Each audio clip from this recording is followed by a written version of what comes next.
Welcome back to another episode of That's Business. Today's guest, Abigail Gazda, transformed her passion for education into a full-time career as a motivational speaker, author, and life coach. She is the CEO of Hearts Unleashed, a transformation company committed to empowering people to operate with full freedom, power, and self-expression in every area of life. Abigail is also the founder of Hearts Unleashed House Publishing, which helps authors share their mission and message with the world. She is a clarity coach and supports souls speaking up about their silent struggle and unleashing the authentic leader within. As the host of the Hearts Unleashed podcast, Abigail is committed to turning dreamers into doers and helping raise the frequency of humanity with the development of emotional intelligence. As a best-selling author, she personally thrives the most in life while adventuring, writing, educating, laughing, surfing, and rollerblading around the SoCal coast. Currently, Abigail is a full-time nomad living the van life, touring the country, and enjoying visiting clients, authors, friends, and family, all while building a community worldwide. Abigail, do you have enough going on with you right now? It certainly keeps me entertained. When you and I had met, you gave this awesome story of how you got into this whole world of Hearts Unleashed. And if you feel comfortable, I would love to give you the floor and tell about your story. Yeah, I'll try to be concise while also filling everybody in. But we got time. Hearts Unleashed came a little bit after my intention to become a life coach. So there's this interesting timeline of events, if you will, because I grew up in corporate. I actually not grew up in corporate. I wanted to become a teacher. So I entered actually the education world first, and I have my degree in physical education and health. And when I became very disenchanted with education, the education system, I left, and then I joined corporate and managed LA Fitnesses for a few years. And I actually started a coaching program to become a better manager. And also I was selling MLM. I was in direct sales at that time. I was invited into a coaching conversation because a gal I had hired for LA Fitness, she was like, everything that I'm being taught to say, you say it. And so I went, I saw it. It was really amazing. And I had signed up for this coaching program immediately. I signed up in November. And then in February was when the program started. So I did like the early bird. I was like all in, all that. And then 3 days before, my husband at the time asked me for a divorce. He thought he had made a mistake. He didn't want to be married. We were 27. And that completely disrupted my reality as I knew it. And I don't know if that's what I remember sharing with you or not, but that rocked my world and sent me on a different journey. And from there, I questioned everything because I was still in corporate. I was building my business. I was still selling direct sales and all these things. So when you kind of joked about, like, do you have enough going on? I'm pretty sure I've always had a lot going on. I think that's just like an ADHD brain or an ADHD trait. Same girl. Yeah, right. It keeps me with plenty entertained. And also I live van life. So we'll talk about that. I'm feeling very ADHD in this moment, actually. So I'm trying to tune in. We love it. So this journey, this divorce really sent me spiraling, what felt like spiraling downward, but it started an upward spiral in my life because it forced me outside of my comfort zone in a way I probably would have never stepped out myself. So then I did start my coaching career, and Hearts Unleashed, I was standing in a room of a coaching seminar, and somebody asked, who are you the possibility of? What are you the possibility of in this world? And my response, unknowingly, like unknowing what it would develop into, I said, I am the possibility of hearts being unleashed.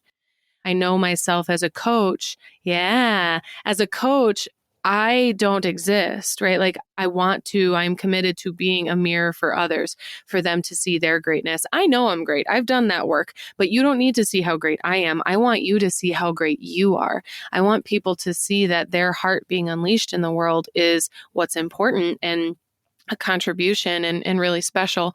And so it's become a fascinating journey from there because it's led me to learn how to listen into my intuition. I'm a very inspired person. And so I get all these wonderful ideas and I'll manifest them, I'll create them, I'll generate them.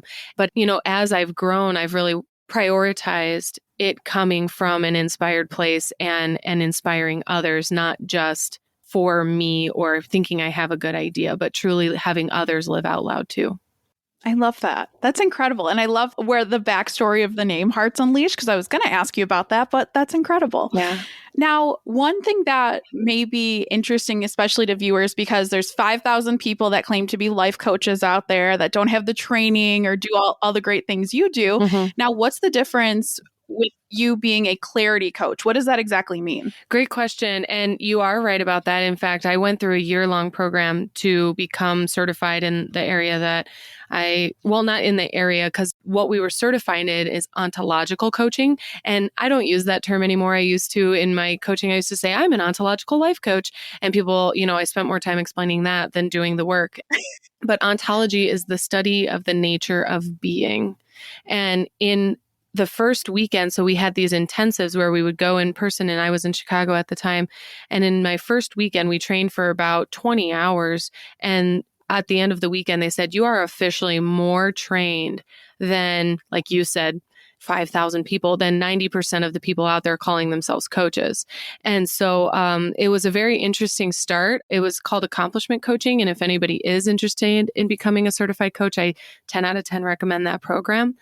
But that being said, the way that I'd like to explain somebody who's looking for a coach, or if you're a coach looking to lead, that integrity inside of coaching is working with someone that you see further down the path that you see yourself on. Okay. So when I say clarity coach, I have created a lot of clarity in different areas of my life, and I help people create clarity in their lives. I could call myself a life coach. I just like to be more specific because my areas of expertise are emotional intelligence and subconscious reprogramming.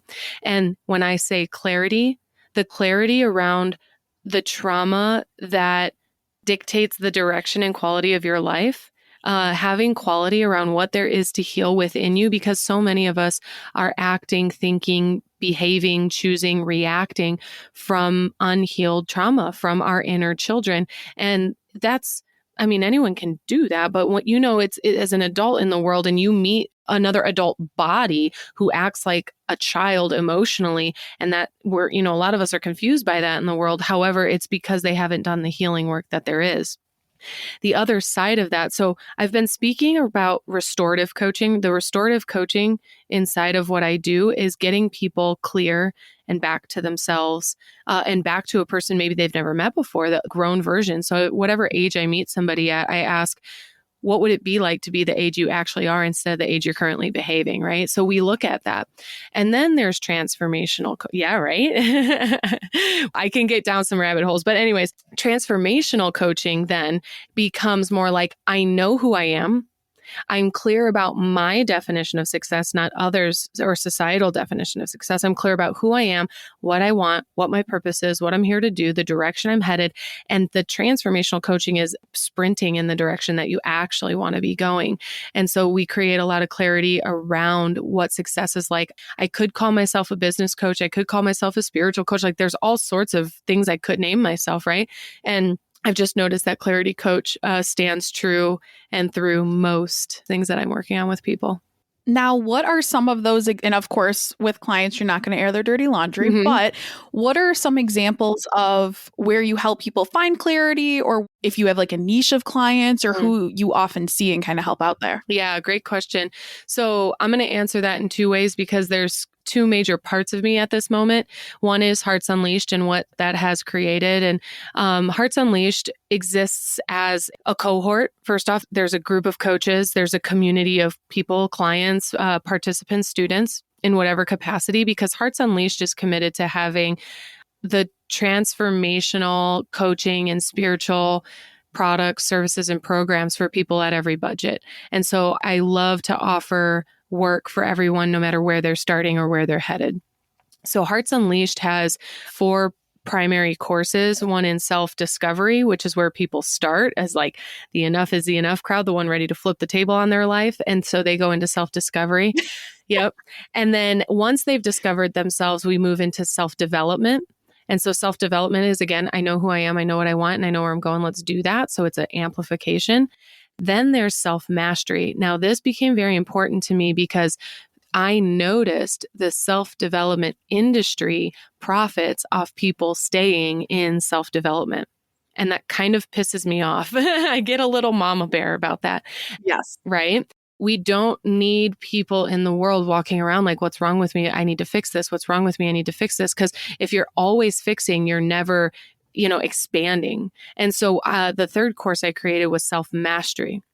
Self-mastery being you will have this light side of you, this shadow side of you. You will have these things about you. Your trauma created certain parts of you. So we don't have to rid ourselves of the ego that gets in popular conversation is bad, right? We don't have to rid ourselves of our traumas or our triggers. They will be there whether we like them or not. So self-mastery is so much about integration of the totality of the self.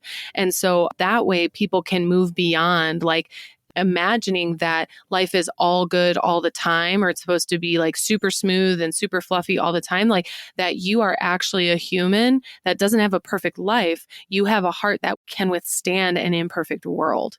And so self-mastery is super centered stuff.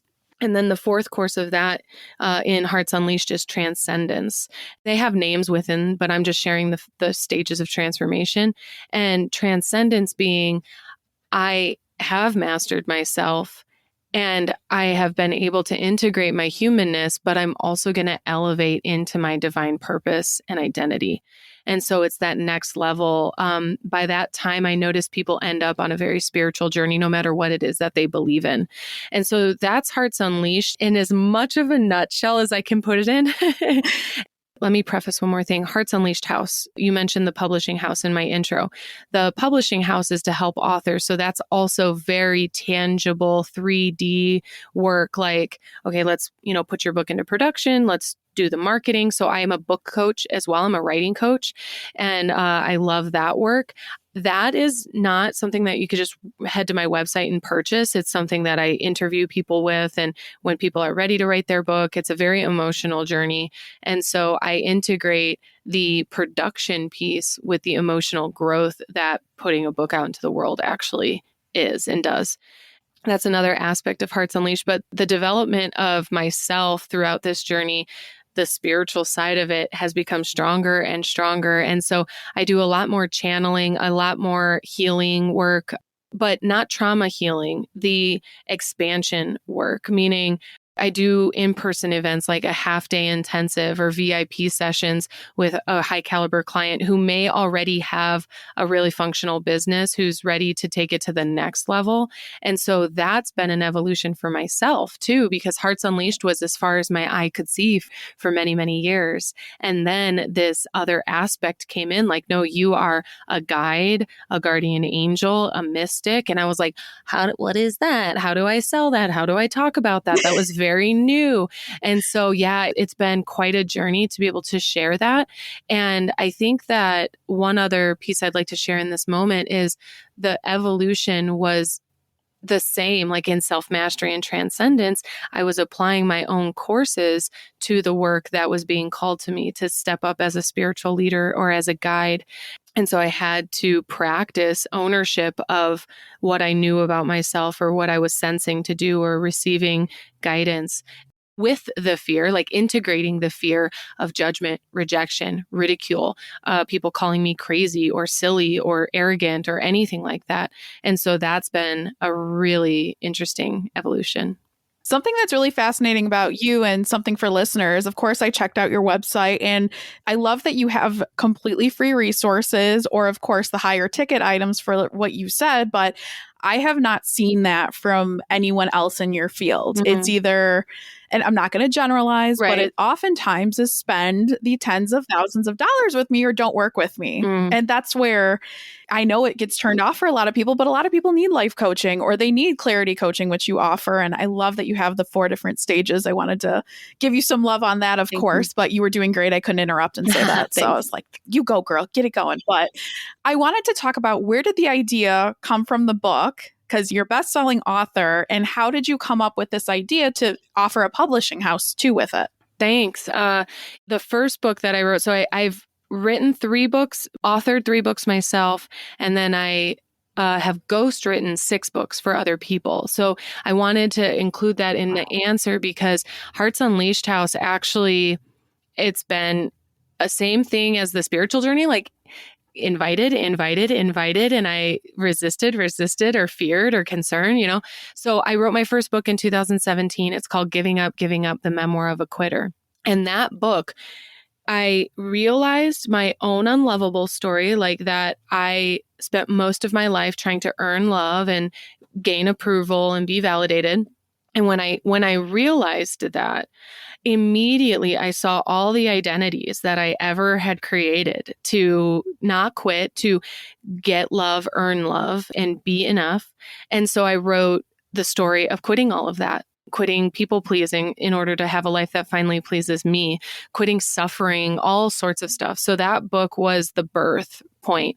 And then I went and started sharing it. I moved. That's where my nomad journey started because I started moving. Like I've basically been on book tour since then, is in my mind and my heart.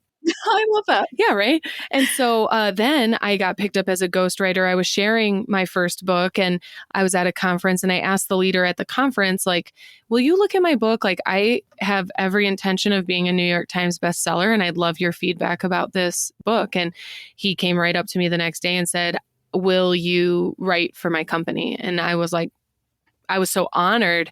I took that opportunity right away.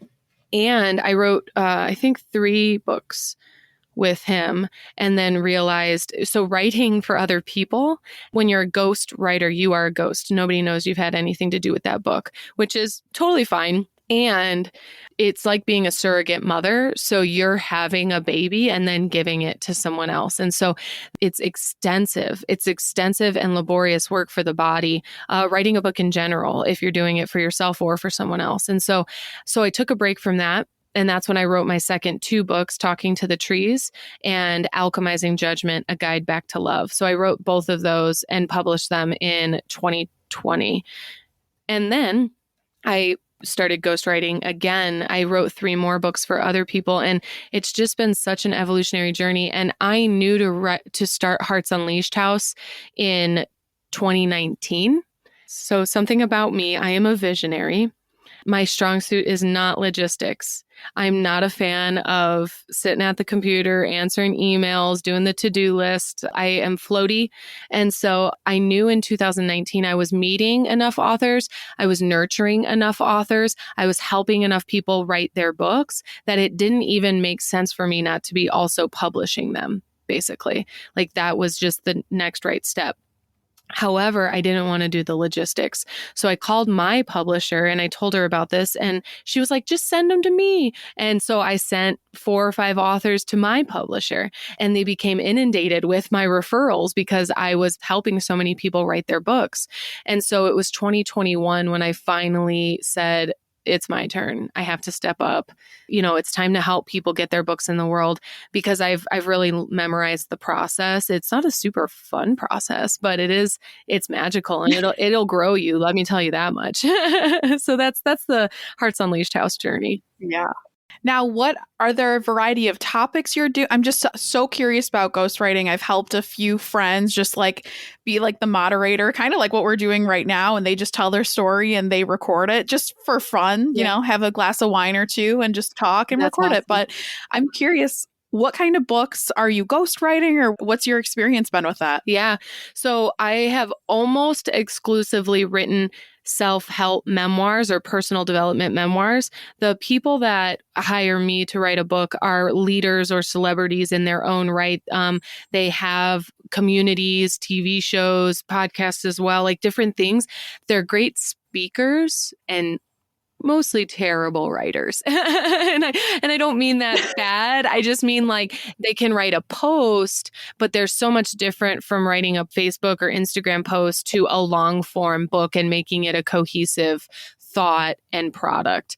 I just have that knack. I don't know where it came from. I got a C on a research paper in high school and never thought I'd be a good writer. Like I didn't aspire to write. I didn't read a whole lot growing up. And so it was when Giving Up came through me that I realized like, I'm good at this. Like these things make sense to me. And so when I listen to somebody, so the process is like, let's say you want to write your book. I'm going to interview you for probably 2 to 3 months. Usually people can tell me about their book in the first call, but then I need to know your backstory, everyone in your life, how it went, how old were you when this happened? Like we're learning all the nitty gritty details. And usually what that does in my interviewing, it opens the author's brain and heart up even more because I'm mostly doing coaching work, right? We're doing healing around these different areas that they're writing about.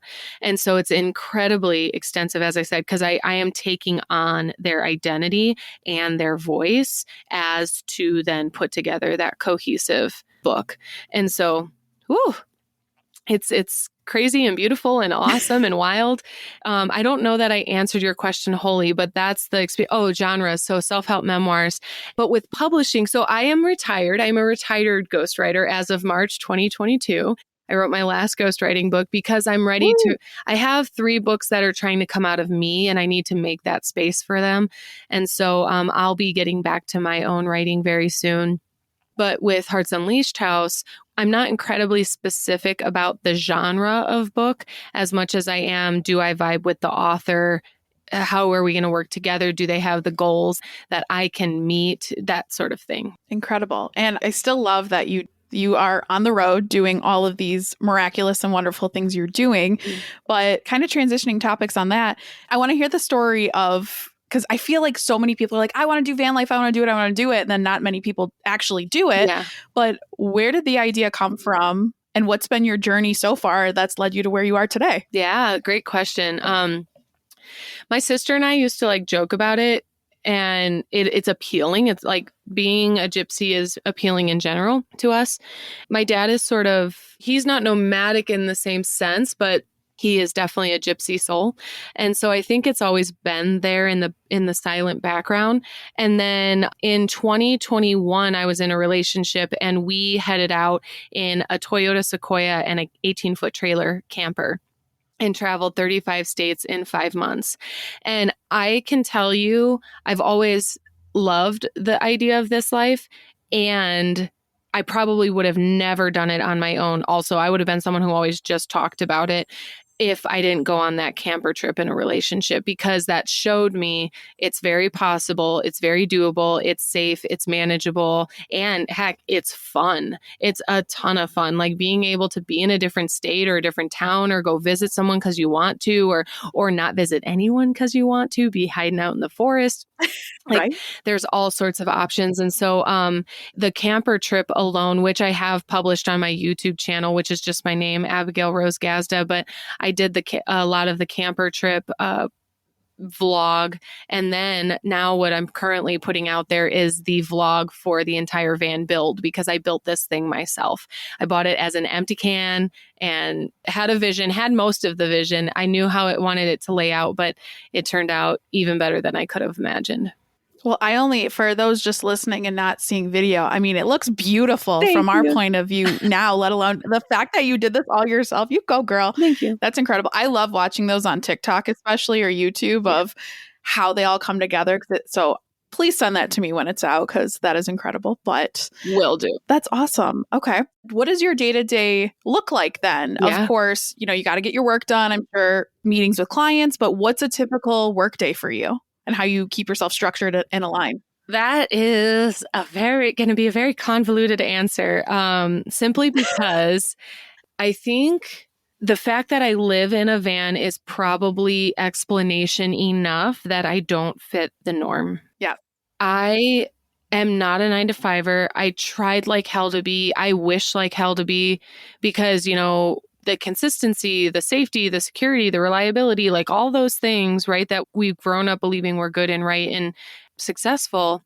I tried, and my soul was shriveling, and I wanted to claw my eyes out, and I had peak levels of like anxiety, performance anxiety, success anxiety, like all these different things. And I actually teach this. I said the enough is enough stage. But I believe like that we all go through these couple stages, which is like we get out of school and there's this like shock and awe stage where it's like, wait a minute, they didn't tell me it was like this, or whoa, the shock and awe phase. You're like, what the actual fuck is going on here? And then I call the next one at this day and age is social media syndrome. So social media syndrome being whatever version of the American dream we've come up with at this point, like getting the house, the husband, the car, the job, the whatever, the 2.5 kids, whatever. And so it's like, that's where we surrender ourselves to fit the mold. And especially to be considered successful by our family and peers. And so social media syndrome is however long. And then comes the enough is enough stage where, like, for me, the peak levels of anxiety choked me. And I was like, I cannot, this is not sustainable. I cannot do this. Right. So flipping the table on my life. And so my schedule, I stopped trying to be social media syndrome, fit the mold, do what I'm expected to do, work a certain decades of a same job and retire and then be able to go on vacation. And I realized I was doing exactly that. I was trying to make it to retirement. And I thought, what the fuck kind of life is that? Like, I'm going to start living at what, 50, 60? Nah. So I booked a trip to Hawaii because I had caught myself. I realized that I was waiting to go to Hawaii to go with a man. I thought that Hawaii was like a honeymoon destination. And so when I realized that, I said, nope, let's cancel that one. And so I booked a trip and I went. And I think that really is what activated that part of me, that wanderlust, that adventure person. I got home in December from Hawaii. I went on a trip to California in January, and by March I moved there. And I started surfing and hiking and snowboarding and like rock climbing and all the things. And at this point, the rest is history. Like, I just can't get enough. And so I share all that because the evolution of my day-to-day schedule has evolved. I've had to deprogram my belief that even as I started my own business, that my own business had to be 9 to 5. That's not true. So then it was starting to be like 7 p.m. to 10 p.m. because that's my vibe. That's when I like working. And then I only wanted to work for the day. My life changed forever when I went down to 4 days a week. I was like, what? We don't have to have a 5-day work week and like live for the weekend and all that.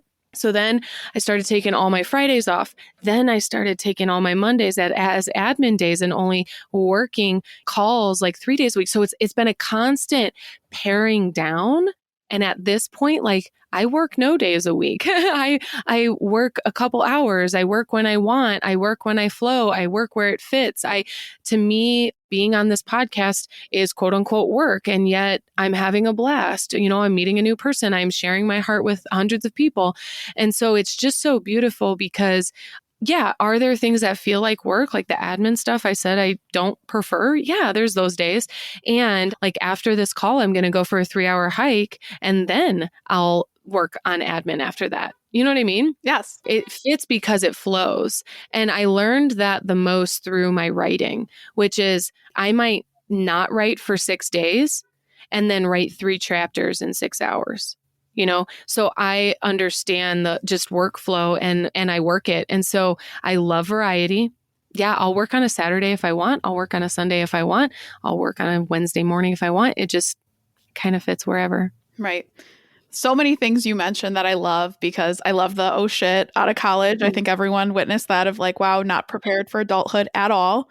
I get that a lot, especially being a resume writer of these poor kids out of college. Like, do I have to stay this route? I don't want to do this for the rest of my life. Yes. And I love what you said about why am I going to wait to live when I'm 50 or 60? Because I say that to so many people. It's like, I mean, God forbid anything happen. And I, unfortunately, like just a lot of people have died early, like young, just of people I know or our families and whatever. It's like, okay, so you live and you work and you work and you work. Well, what if you don't make it to 50 or you don't make it to 60? And what, you just live to work? Why? What kind of life is that? But that was something I very much instituted in the last year when we unfortunately had someone pass away, same age as me, I think a few months older. And it was just like, okay, like life is not promised. I mean, why are you going to wait to just go on a trip or do whatever, start a freaking podcast? I mean, it's just so crazy. And I love that you said whatever social media, you said it way better and I'm butchering it, ADD girly here too, but you're good. what you said about the social media, whatever the American dream is at that point, because it changes all the time. And it's just like, why? Do what's best for you and nobody else. Yeah. What's in store for you in the future? Do you have anything exciting coming up? Because I feel like you do 5,000 things too, but I want to hear if you have anything exciting coming up too. Thank you. I think life is exciting. I finished the van in October. And here we are, like in real time, it's 11/22/22, by the way. So I'm loving the vibe of today. So I just finished the van basically 2 months ago, right? And so what's in store is this adventure, traveling for work and traveling for life. And I'm sure a book will be coming through me very soon. Very excited I love writing at this point in my life. Like I deeply love writing. It's such a way to channel. Oh, sorry, my little window thing fell. It's such an amazing way to channel. Yeah. Welcome to van life for real. So Inside scoop. Yes. Getting back to writing and then adventuring. What's really exciting for me is I have been away from the ocean for 5 months now, and I will be there next week. And so my heart is very happy. I'm ready to get back in the water and surf and sunbathe and all of those things. So I will be spending my winter in Southern California. And then starting next spring, I'll get back on the road and adventure. That's amazing. Well, I can't wait to follow along and hear all about it.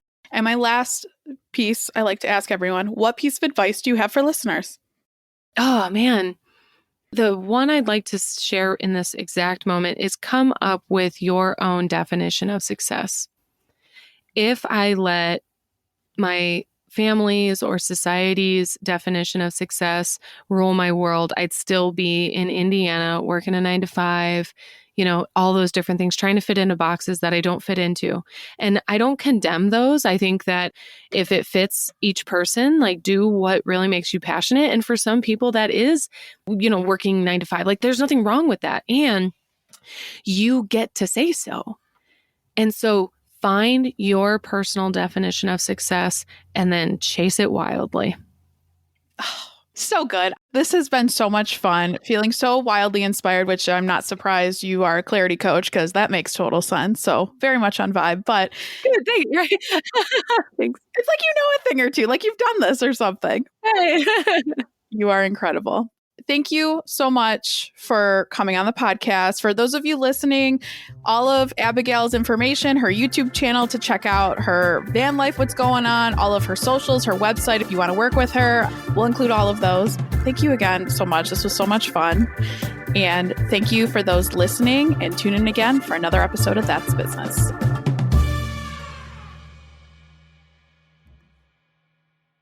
If you're looking for a career change and you're not sure where to start, the Resume Rescue can help. Sure, there's no such thing as the perfect fit for everyone, but here at the Resume Rescue, we're on a mission to find the perfect solution for you. Whether it's changing careers, updating a resume, learning LinkedIn, or practicing interviewing, we have you covered. Find us online at theresumerescue.com and find all of our contact info in our show notes.